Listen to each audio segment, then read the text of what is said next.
ইরানের বিরুদ্ধে যুদ্ধে একাই কি পারবে ইসরায়েল? কারণ সমরবিদরা শঙ্কা জানিয়েছেন যে কোনো সময় আবারও শুরু হবে ইরান ও ইসরায়েলের তুমুল যুদ্ধ। কিন্তু এবারের যুদ্ধের সমীকরণ ঠিক কেমন হবে তা নিয়ে চলছে চুলছেড়া বিশ্লেষণ। এদিকে মিসাইল হামলার সক্ষমতা বৃদ্ধির ঘোষণা দিয়েছে তেহরান, যার ফলে পুরো মধ্যপ্রাচ্য জুড়ে উত্তেজনা বিরাজ করছে। এমন পরিস্থিতিতে কোন পথে হাঁটবে ইসরায়েল?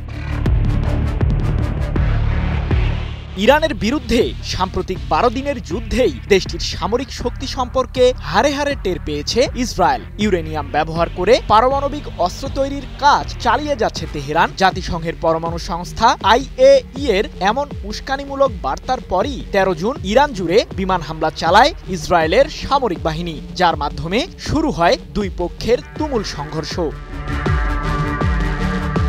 পাল্টা জবাবে ইরান দেখিয়ে দেয় দেশটির আত্মঘাতী ড্রোন ও ব্যালিস্টিক মিসাইলের শক্তি। শত শত ড্রোন আর ক্ষেপণাস্ত্র দিয়ে ইসরায়েলের প্রধানমন্ত্রী বেনিয়ামিন নেতানিয়াহুর আস্তানা লক্ষ্য করে হামলা চালায় ইরানের সর্বোচ্চ প্রতিরক্ষা বাহিনী IRGC। ইরানকে যখন কোনোভাবেই আটকাতে পারছিল না নেতানিয়াহু, ঠিক সে মুহূর্তে ইসরায়েলকে সাহায্য করতে এগিয়ে আসে যুক্তরাষ্ট্র। 22 জুন ইরানের 3টি পারমাণবিক কেন্দ্রে বাংকার বাস্টার বোমা দিয়ে হামলা চালায় মার্কিন কেন্দ্রীয় কমান্ড, যার মাধ্যমে নতুনভাবে মোড় নেয় ইরান ইসরায়েলের সেই যুদ্ধ।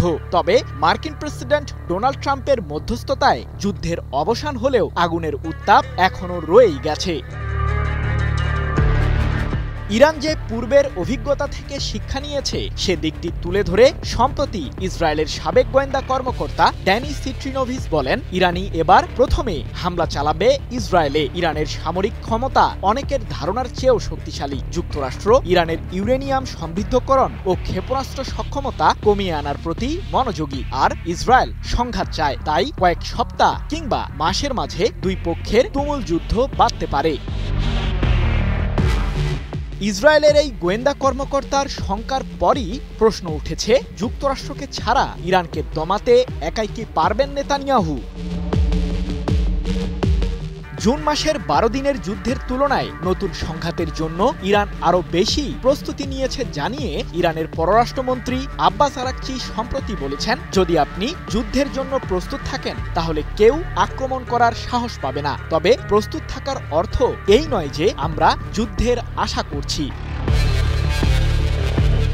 এদিকে ইসরায়েলের ভবিষ্যৎ আগ্রাসনকে কঠোর হাতেই দমন করবে ইরান, এমনটি জানিয়ে IRGCর জ্যেষ্ঠ commander major general Mohammad Pakpour বলেন, আমরা শত্রুদের বিরুদ্ধে নরক তৈরি করব। আমাদের বাহিনী সম্পূর্ণ প্রস্তুত রয়েছে। বাছাই করা আলু আর স্পাইসি সিজনিং এ প্রাণ পোটাটা চিপস নাকি বিস্কিট খেয়ে বুঝে নাও।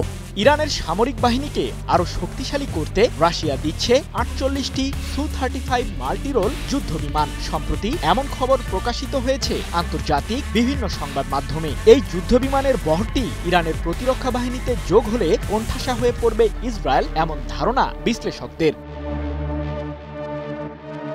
যদিও যুক্তরাষ্ট্রের সাউথ অ্যালাবামা বিশ্ববিদ্যালয়ের এমেরিটাস অধ্যাপক নাদের এন্তেসার বলেছেন, নেতানিয়াহু ইরানের সাথে উত্তেজনা বাড়াতে চায়। ইসরায়েল যে ধরনের প্রস্তুতি নিচ্ছে তাতে বোঝা যাচ্ছে যে পরবর্তী যুদ্ধের কৌশল সাজাচ্ছে ইহুদিবাদীরা। যদিও ইরানের বিশ্বাস ইসরায়েল আর তেহরানের উপর হামলা চালানোর দুঃসাহস দেখাবে না। সৃজন মাহমুদ, নিউজ 24।